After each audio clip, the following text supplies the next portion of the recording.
Good morning everybody. Hello guys, আমরা শুরু করছি আমাদের খুব ইম্পর্টেন্ট একটি টপিক, বেঙ্গল নবাব। এবং বেঙ্গল নবাবের যে টপিকটা খুব ক্রুশিয়াল সেটা হচ্ছে Sirajuddaula and battle of Palashi. Sirajuddaula and battle of পলাশীতে এই ঘটনা জানবার আগে আমাদের একটা সিনোপসিস ছোট্ট করে জানতে হবে যে এই হিস্ট্রি যেখান থেকে আমাদের শুরু হয়েছিল সেটা হচ্ছে মুর্শিদ কুলি খান। মুর্শিদ কুলি খান, সুজাউদ্দিন, সরফরাজ খান, এই তিনজনের হিস্ট্রির পর যখন আমরা আস্তে আস্তে এখান থেকে চলে আসি সিরাজদৌল্লাতে, তার আগের একটা ছোট্ট এপিসোড থেকে যায়, সেটা হচ্ছে আলীবর্দী খান। আমরা এখানে একটু দেখে নিই পরপর। মুর্শিদ কুলি খান,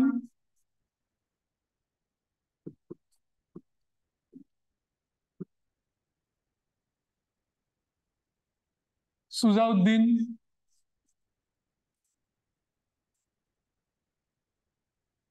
সরফরাজ,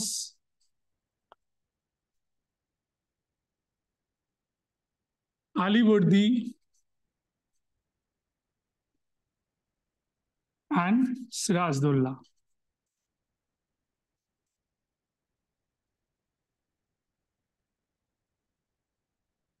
আলীবর্দীর যে টাইমটা আমরা দেখেছিলাম 1740 to 1756,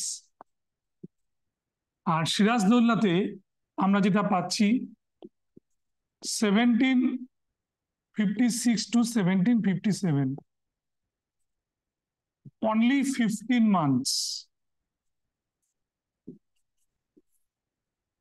total timing Siraj-ud-Daulah only 15 months আমাদের নবাব। আমরা আগে দেখে নিই যে সিরাজ কি পরিস্থিতিতে কিভাবে সিংহাসনে আসছে।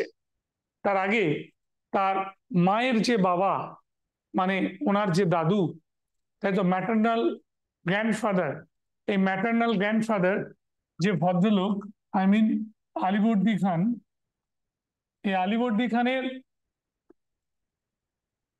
খুব প্রিয়তম তোমার কন্যা, তাই তো, যাকে আমরা বলতে পারি ডিয়ারেস্ট ডটার যিনি ছিলেন, সেই ভদ্রমহিলা হচ্ছেন আমাদের সিরাজের মা, তাই তো, আমিনা বেগম। এবং এই আমিনা বেগমের যে হাজবেন্ড, যার নাম হচ্ছে জৈনুদ্দিন আহমেদ,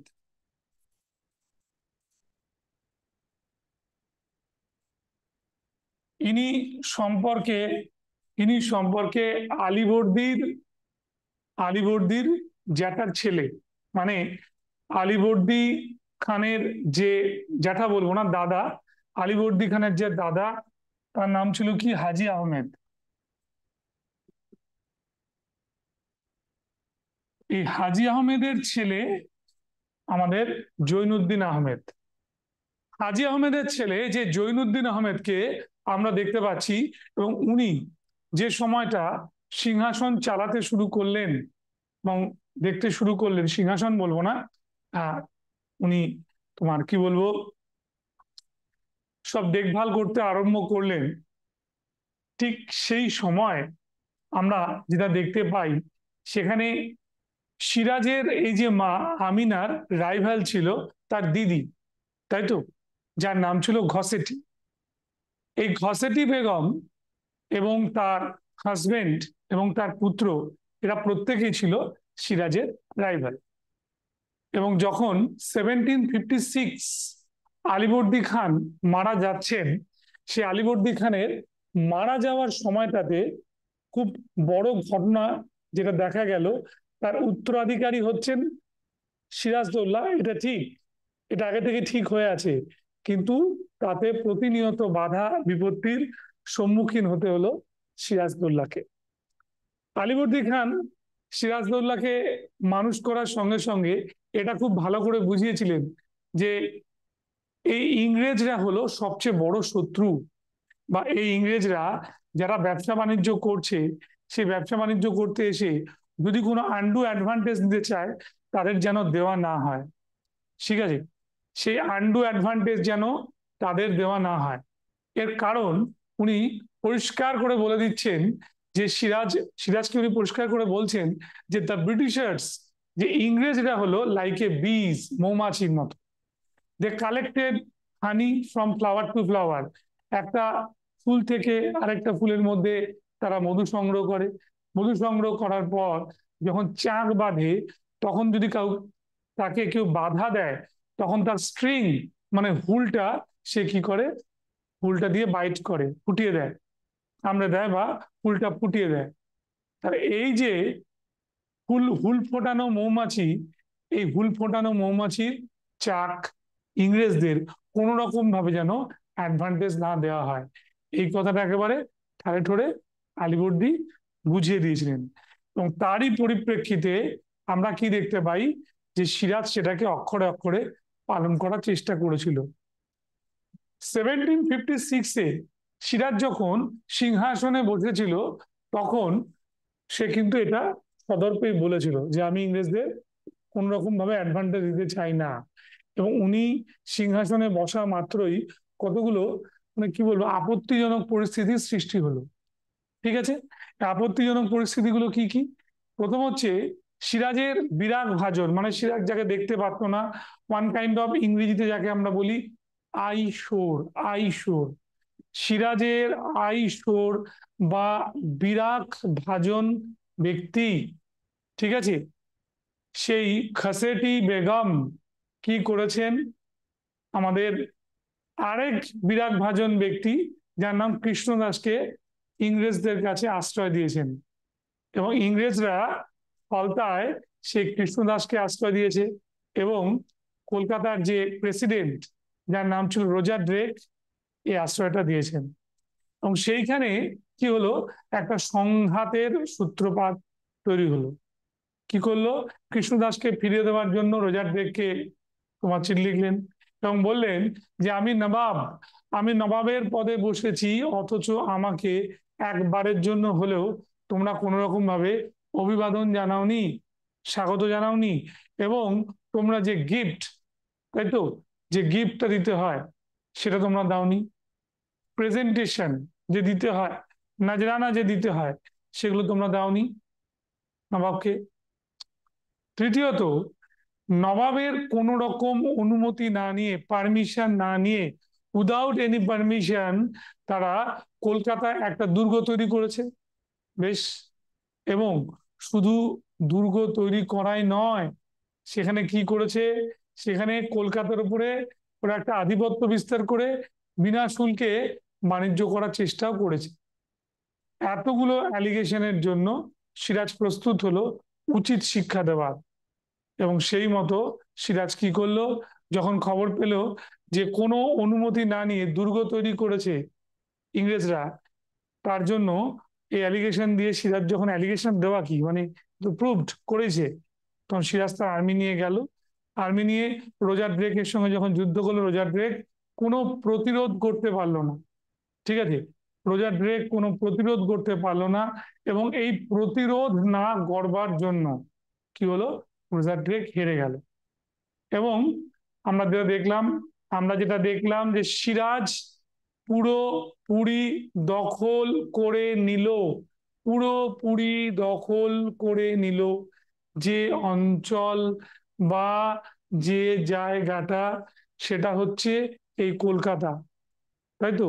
এবং সেখানে আমাদের মানিক চাঁদ বলে এক ব্যক্তিকে দায়িত্ব দিলেন, এবং সেই দুর্গর ভার মানিক চাঁদকে দিয়ে ওই অঞ্চলটায় মানে কলকাতা অঞ্চলটার নাম পরিবর্তন করে রাখলেন কি, আলীনগর।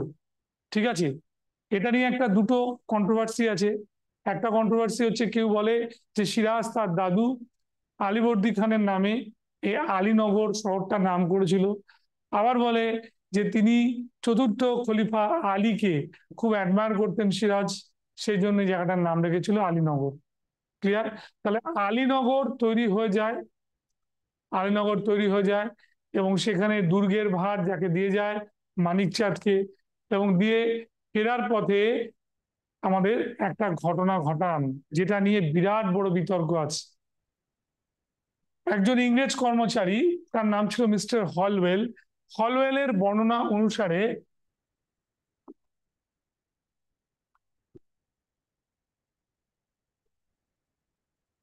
এটাও লেখা যায়, আবার হলওয়েল এটাও লেখা যায়। হলওয়েল কি করেছিল, বলছে 18 foot, 18 feet into 14 feet 10 inches একটা ঘরে, আর হাইট হচ্ছে 8 ফিট। ঘরে 146, 146 জন ব্রিটিশার্সকে নাকি আটকে রেখেছিল। ঠিক আছে, এই ব্রিটিশার্সকে আটকে রাখা হয় এবং তাতে সাফোকেশনে মারা যায় 123, আর বাদ বাকি 23 তোমার রেস্ট, এরা হলো বেঁচে যায়, তাই তো। যার মধ্যে এই বেঁচে যাওয়া লোকদের মধ্যে একজন ছিলেন ওয়ারেন হেস্টিংস।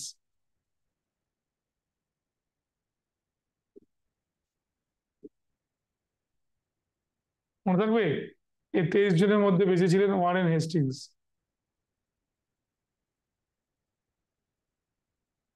এই যে 23 জনের কথা বললাম, এরা বেঁচে ছিল, ওয়ারেন হেস্টিংস এর কথা বললাম, সে কথাটা কতদূর সত্য, এই কথার বিবরণ দিয়েছিলেন যিনি মিস্টার হলওয়েল। সেই জিনিসটাকে আমরা এক কথায় বলি ব্ল্যাক হোল ট্র্যাজেডি।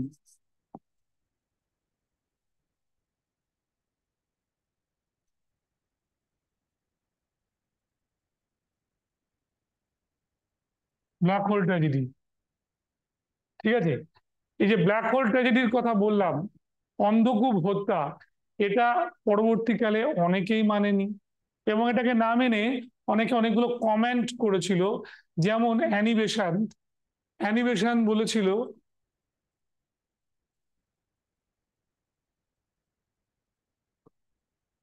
অ্যানিবেশন বলেছিল arithmetic proved the geometry is wrong. এখানে অ্যারিথমেটিক মানে সংখ্যা, সংখ্যা প্রমাণ করলো যে পরিসীমা ভুল, তাই তো। এখানে জিওমেট্রি মানে পরিসীমা, ঘরটার পরিসীমা, ঠিক আছে। এবং স্যার যদুনাথ সরকার, হিস্টোরিয়ান,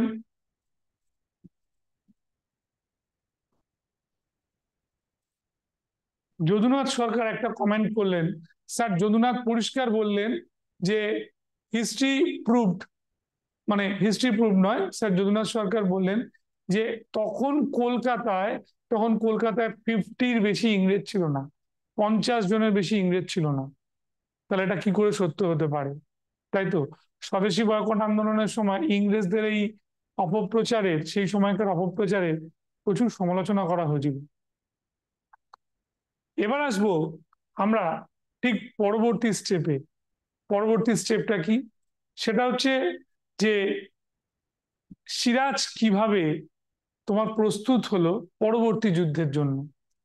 এবার সিরাজ এইভাবে আমাদের ওই ব্ল্যাক হোল ট্র্যাজেডি বলো বা এই ঘটনাটা করার পরে সিরাজ কিন্তু ব্যাক করে চলে যায়, মানে মানে আমাদের ফিরে আসে, মুর্শিদাবাদে ব্যাক করে চলে আসে। যখন চলে আসে, তারপরের ঘটনাটা কি দাঁড়ায়, তখন আমাদের চলছিল ফার্স্ট অ্যাংলো কার্নাটিক ওয়ার। এই অ্যাংলো কার্নাটিক ওয়ারের পরে second phase of Anglo Carnatic war চলছিল, এবং রবার্ট ক্লাইভ ব্যস্ত হয়ে গেছিল এই কার্নাটিকের যুদ্ধে, এবং রবার্ট ক্লাইভ ফিরে আসে। রবার্ট ক্লাইভ ফিরে আসে কোথা থেকে, রবার্ট ক্লাইভ ফিরে আসে হচ্ছে আমাদের ওই জায়গাটার নাম বলো, আমাদের সাউথ ইন্ডিয়া থেকে ক্যালকাটায় ফিরে আসে। এবং ক্যালকাটায় যখন ফিরে আসে এবং যখন দেখে এই অবস্থা, প্রজা ড্রে কেড়ে গেছে এবং আলীনগর নাম হয়ে গেছে কলকাতার, এবং সেখানে মানিকচাঁদকে দুর্গের ভার রক্ষার দায়িত্ব, মানে দুর্গের ভার দিয়েছে, দুর্গ রক্ষার ভার দিয়েছে, তখন কি করলেন, সরাসরি এসে উনি মানিকচাঁদকে টাকার বিনিময়ে জায়গাটা ছেড়ে দিতে বললেন, এবং মানিকচাঁদ রাজি হয়ে গেল। মানিকচাঁদ রাজি হয়ে যাওয়ার পরে ওই অঞ্চল আবার তোমার ক্লাইভ অকুপাই করে ফেললো। সিরাজের কাছে যখন খবর এলো, সিরাজ তখন প্রস্তুত হলো তোমার ইংরেজদের সঙ্গে যুদ্ধ করবার। ঠিক সেই সময় একটা দুঃসংবাদ এলো, যে দুঃসংবাদটা সত্য নয়, ঠিক আছে, একটা রিউমার ছিল। কিরকম, বলছে আহম্মদ শাহ আবদালি নাকি, আহম্মদ শাহ আবদালি উনি বাংলা আক্রমণ করতে আসছেন। তাহলে আহম্মদ শাহ আবদালির বাংলা আক্রমণ কিভাবে প্রতিরোধ করবে, এই চিন্তা ভাবনা থেকেই সিরাজ তৈরি করলো তার, তোমার কি বলবো, পরিকল্পনা। এবং সিরাজকে বুদ্ধি দেওয়া হলো যে জলের কুমির যদি ইংরেজরা হয়, তাহলে ডাঙার বাঘ হলো কারা, এই আহম্মদ শাহ আবদালিরা। ঠিক আছে, তাই আহম্মদ শাহ আবদালিকে ডাঙার বাঘকে কাবু করার জন্য কি করতে হবে, আমাদের এই জলের কুমিরের সঙ্গে বন্ধুত্ব করতে হবে। এবং সেই মতো করে সিরাজ কি করলেন, ফিরে গেলেন আবার কলকাতায় এবং বললেন যেটা হয়েছে তা হোক, আমি আর দাবি করছি না যে আলীনগর আমার, তোমাদেরই থাকলো, এখানকার রেভিনিউ তোমাদেরই থাকলো। তো একটাই কথা মাথায় রেখে দিও, যে যখন আফগানদের সঙ্গে আমার যুদ্ধ হবে, তখন কিন্তু তোমরা কোন রকম ভাবে ইন্টারফেয়ার করবে না। ঠিক আছে, বেশ। এরকম একটা প্রতিশ্রুতি আদায় করে সিরাজ অনেক সুযোগ সুবিধা দিয়ে সিরাজ ফিরে এলো। ঠিক আছে, এখানে বিনা শুল্কে বাণিজ্য করার অধিকার, এখানে দুর্গটা ব্যবহার করার অধিকার, সব রকমের কৃষি কনসেশন গুলো করলেন। এবং এই ক্ষেত্রে আমরা দেখতে পাচ্ছি, এই কনসেশন করার পর যখন সিরাজ তোমার ফিরে এলেন, ফিরে আসার পরে শুনলেন যে এটা একটা রিউমার ছিল, আহম্মদ শাহ আবদালি আসছেন না বাংলা আক্রমণ করতে। এবং সিরাজ সে অবস্থায় তার আর্মি সাজালেন এবং আর্মি সাজিয়ে যুদ্ধের জন্য প্রস্তুত হলেন। এবং এই যুদ্ধ চলাকালীন চলেছিল একটা ষড়যন্ত্র, তাই তো, এটাকে আমরা কি বলি, ডিবেট অফ পলাশি।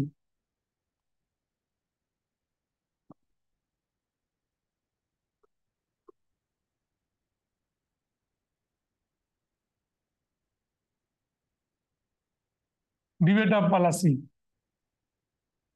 ঠিক আছে। এই ডিবেট অফ পলাশিতে যারা সিরাজের এনিমি ছিল তারা কিভাবে একত্রিত হয়েছিল আমরা একটু দেখে নিই। এখানে ছিল ঘসেটি বেগম,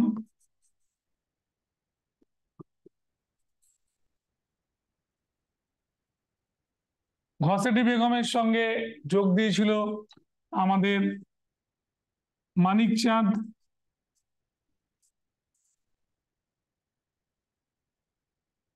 উমি চাঁদ,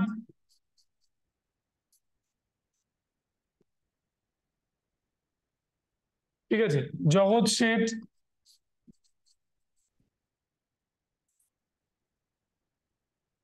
জগৎ শেঠের সঙ্গে সঙ্গে জগৎ শেঠের সঙ্গে সঙ্গে মনে রাখতে হবে আমাদের এর মধ্যে ছিলেন অবশ্যই আহ আমাদের কৃষ্ণ, মানে কৃষ্ণচন্দ্র,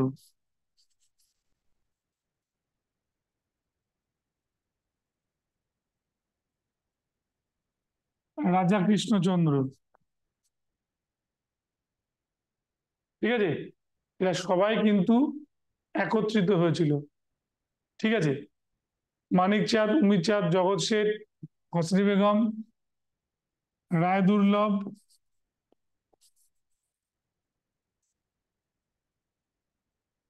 রায় দুর্লভ ছিল। এরা সবাই মিলে ষড়যন্ত্র করলো, রানী ভবানীকেও টানলো। এবং এদের সঙ্গে সঙ্গে মেন যে ষড়যন্ত্রকারী, তিনি হচ্ছেন মির্জাফর।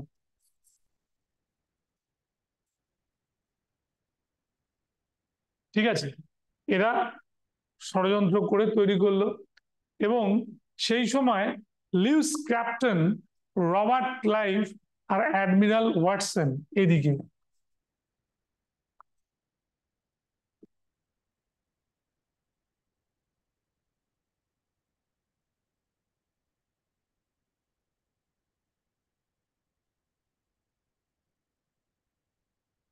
রবার্ট ক্লাইভ, লিউস ক্যাপ্টেন, ঠিক আছে। আরেকটা নাম কি বললাম, লুইস ক্যাপ্টনের পরে রবার্ট ক্লাইভ, লুইস ক্যাপ্টনের পরে অ্যাডমিরাল ওয়াটসন।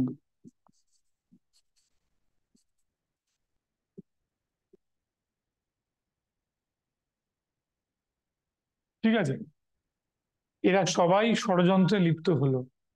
ঠিক আছে, এবং এই লিপ্ত হওয়ার সময় ক্লাইভ ইনসিস্ট করেছিল হচ্ছে কাকে, মির্জাফরকে, যে তুমি নবাব হতে পারো, তোমার মধ্যে সেই সম্ভাবনা রয়েছে।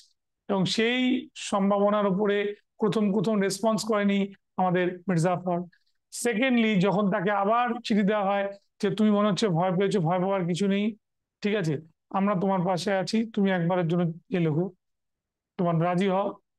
তৃতীয়বারে বলেছিল যে তোমার মধ্যে আর কোনো দেখছি কোন রকম সাহস বলে কিছু নেই, তাই ঠিক করেছি তোমার জায়গায় মাঠাদের মধ্যে কাউকে আমরা কি করবো, নবাব করব। এটাই মির্জাফরকে দুর্বল করে দেয়। মির্জাফর দূত পাঠায়। মির্জাপুরের দূতের যা কথা ছিল সেখানে বলেছে যে আপনারা এই ভাই চিঠি লিখবেন না, এই চিঠি লিখলে নবাব জানতে পারলে খুব ক্ষতি হবে। তখন এটাকে রবার্ট ক্লাইভ খুব ভালো করে উপলব্ধি করেছিল যে নবাব জানতে পারলে ক্ষতি হবে, কিন্তু ওর মনিব জানতে পারলে কোনো ক্ষতি নেই, তাই তো? বেশ, তখনই কিন্তু বোঝা যায়, বুঝে গেছিল ক্লাইভ যে মাছ টোপ গিলে গেছে, এবং ওরা ষড়যন্ত্রের জন্য তৈরি হয়। ষড়যন্ত্র তো এই ষড়যন্ত্র কি বলবো, ষড়যন্ত্র তো আগেই তোরা তৈরি, ষড়যন্ত্র তো আগেই করেছিল। ষড়যন্ত্র করার পরে ওরা অগ্রসর হতে থাকে কোথায়, এই নদিয়া জেলার দিকে, এবং রাজা কৃষ্ণচন্দ্র ওদের আশ্রয় দেয়, এবং সেখান থেকে ওরা পলাশীর প্রান্তরে মিলিত হয়। পলাশীর প্রান্তরে যখন মিলিত হয়, ডেটটা ছিল 23শে জুন।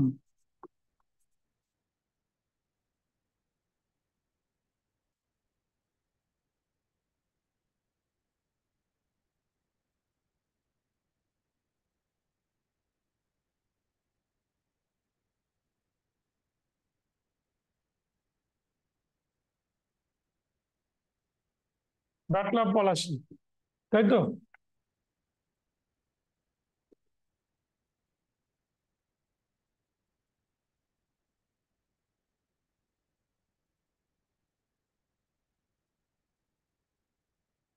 ঠিক আছে, পলাশির যুদ্ধ হয়, এবং এই পলাশির যুদ্ধ হওয়ার সময় আমরা কিন্তু দেখতে পাই যে একটা বিপজ্জনক একটা আভাস দেখতে পাই, যেখানে আমাদের নবাবের পক্ষে, নবাব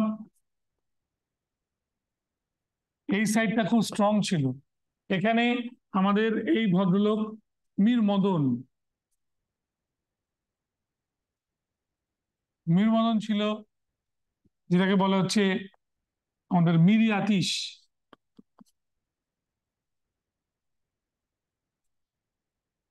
বা chief of the artillery.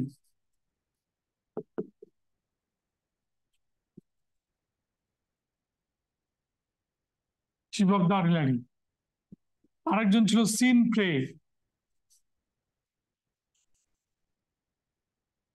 French artillery.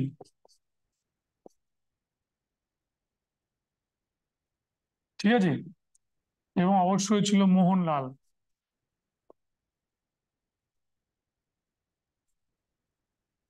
তাই তো? কি নাম বললাম? মোহনলাল। এদের নিয়ে যে আর্মি বানানো হয়েছিল সেটা দিয়ে একেবারে যুদ্ধের জয় নিশ্চিত।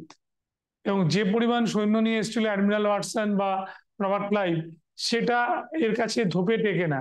কিন্তু দুঃখের কথা, যখন যুদ্ধ শুরু হয়, সেই যুদ্ধ শুরুটার সময় আমরা দেখতে পাই যে ঝিরঝিরে বৃষ্টিও হয়, এবং নবাব ভালো রকম রেসপন্স করছিল। ঠিক আছে, এবং প্রথম দিকে 18 জন ইংরেজ সৈন্য মারাও পড়ে, এবং তারপরে অ্যাডমিরাল ওয়াটসন চিৎকার করছিল প্যাক আপ বলে, গুটিয়ে ফেলো। কিন্তু তারপরেই ইংল্যান্ডের মানে ইংরেজদের সেনাবাহিনীর কাছে একটা সুসংবাদ চলে আসে।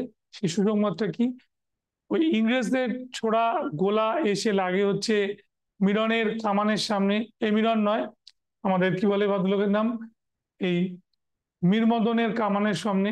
এবং মীরমদন তোমার শরীরে অনেকটা অংশ পুড়ে যায়। মোহনলাল চেষ্টা করে তাকে বাঁচাতে পারেননি। তখন মীরমদনের কথা অনুযায়ী এবার নামাতে হবে কাকে, সে হচ্ছে মির্জাফরের আর্মিকে। এবং সেইভাবে, ঠিক আছে, আমরা কি দেখলাম, যখন বলা হলো আমাদের এই কি বলবো মির্জাফরের আর্মিকে নামাতে, তখন তার ওই গড়িমসি ভাব দেখে সিরাজ বুঝতে পারলো যে কিছু একটা হয়তো ব্যাপার হচ্ছে। তখন সিরাজ ওখান থেকে উটের পিঠে পালিয়ে যায়, পালিয়ে গিয়ে আশ্রয় নেয়। কোথায় আশ্রয় বলবো না, সিরাজ ঢুকে যায় প্যালেসের নিচের ঘরে। সেখানে গিয়ে তোমার নিজের দাড়ির ওপরে পরচুলা লাগিয়ে উইক পরে নেয়, এবং জামা কাপড়গুলো ছিঁড়ে ছিঁড়ে কোনো রকমে ওখান থেকে পালিয়ে গিয়ে মুঙ্গেরের উদ্দেশ্যে পালাবে ঠিক করে তোমার নৌকোযোগে বেরোনোর চেষ্টা করেন। এবং নৌকোযোগে যখন বেরিয়েও পড়েন, এবং মাঝ গঙ্গায় গিয়েই কিন্তু উনি ধরা পড়ে যান। ঠিক আছে, কারণ উনি পায়ের জুতোটা পাল্টাতে ভুলে গিয়েছিলেন। এবং সিরাজকে নিয়ে আসা হয়, এবং নিয়ে আসার পরে পরবর্তীকালে মিরনের আদেশে, আমাদের মির্জাফরের পুত্র মিরনের আদেশে সিরাজকে হত্যা করা হয়। ঠিক আছে। লুৎফার, সিরাজের যে ওয়াইফ, লুৎফার তার দুই মেয়েকে নিয়ে প্রাণে বেঁচে যান। মোহনলাল ওখান থেকে পালিয়ে যায় যুদ্ধক্ষেত্র থেকে, মানে হারের পর, হেরে যাওয়ার পরে পালিয়ে যান। এবং তার চেয়েও বড় কথা যেটা হচ্ছে, সেটা হচ্ছে ওরা নেক্সট নবাব তৈরি করে দিয়েছেন কাকে? মির্জাফরকে। মির্জাফর হন নেক্সট নবাব। ঠিক আছে। এবং সেই সঙ্গে সঙ্গে এটাও বলে দিই যে মির্জাফর যখন বসে তখন তাদের 24 পরগনাটা পুরোপুরি দিয়ে দিয়েছিল, যেখান থেকে ব্রিটিশরা প্রচুর রেভিনিউ পায়। ঠিক। এবং আমাদের কি বলবো, সিরাজের পতনের সঙ্গে সঙ্গে মুর্শিদ কুলি খানের, মুর্শিদ কুলি খান বলবো না, আলীবর্দী খানের বংশধরের সাম্রাজ্য লোপ পায়। ঠিক আছে। এই হচ্ছে ব্যাপার। এই যুদ্ধে হেরে যাওয়াটাকে নিয়ে ঐতিহাসিক পার্সিভাল স্পিয়ার বলেছে যে পলাশির যুদ্ধ ছিল কয়েকটা তোমার কামানের খেলা। আর স্যার যদুনাথ সরকার বলেছিলেন, স্যার যদুনাথ সরকার একটা দারুণ কমেন্ট করেছিলেন, বলেছিলেন পলাশির যুদ্ধের পরই, পলাশির যুদ্ধের পরই এলো নবজাগরণ। আফটার পলাশি, ঠিক আছে, আফটার পলাশি দা রেনেসা বিজ্ঞান, ঠিক আছে, বেঙ্গল রেনেসা বিজ্ঞান। এটা হচ্ছে স্যার যদুনাথ সরকারের কথা। এটা তোমরা ভালো করে দেখে নেবে। ঠিক আছে। সিরাজের মৃত্যু, কারা কারা ষড়যন্ত্রে লিপ্ত ছিল, কাদের সঙ্গে যুদ্ধ হয় 23শে জুন। এই যে জায়গাটার নাম পলাশি কেন, যেখানে পলাশির যুদ্ধটা হয়, জায়গাটার নাম পলাশি কেন, বা পলাশি জায়গাটা বর্তমানে কোথায়? এটা কিন্তু নদিয়া জেলার মধ্যেই পড়ে, নদিয়া। এবং জেনে রাখবে নদিয়া জেলার মধ্যে পড়ে। এবং এই পলাশির জায়গার নাম পলাশি হয়েছিল এই কারণে, যেখানে পলাশ ফুল ফুটতো এবং জায়গাটা পুরো ঢেকে যেত, পলাশ ফুলে পুরো ঢেকে যেত। ঠিক আছে। তাই এই জায়গাটার নাম হচ্ছে পলাশি। তাহলে কবে হয়েছিল পলাশির যুদ্ধে? ঠিক আছে। ইংরেজদের হয়ে সেনাপতিত্ব করেন কে, নেতৃত্ব দেন কে? তারপরে সিরাজের মৃত্যু হয় কবে, কারা কারা মূল ষড়যন্ত্রকারী? ঠিক আছে। পলাশির বিতর্কটা কি নিয়ে, কোন জিনিসটা নিয়ে বিতর্ক, এটা। ঠিক আছে। সিরাজের মৃত্যুর সঙ্গে সঙ্গে অ্যাকচুয়ালি বলা উচিত বাংলার শেষ স্বাধীন নবাবের মৃত্যু হলো, বা পলাশির যুদ্ধে বাংলার শেষ স্বাধীন নবাবের, বাংলার শেষ স্বাধীন নবাবের অস্তিত্ব লোপ পেল। ঠিক আছে, হয়ে গেল। তা আমরা এই পলাশির যুদ্ধর এই টপিকটা আমরা ভালো করে বললাম, তোমরা আরেকবার দেখে নাও।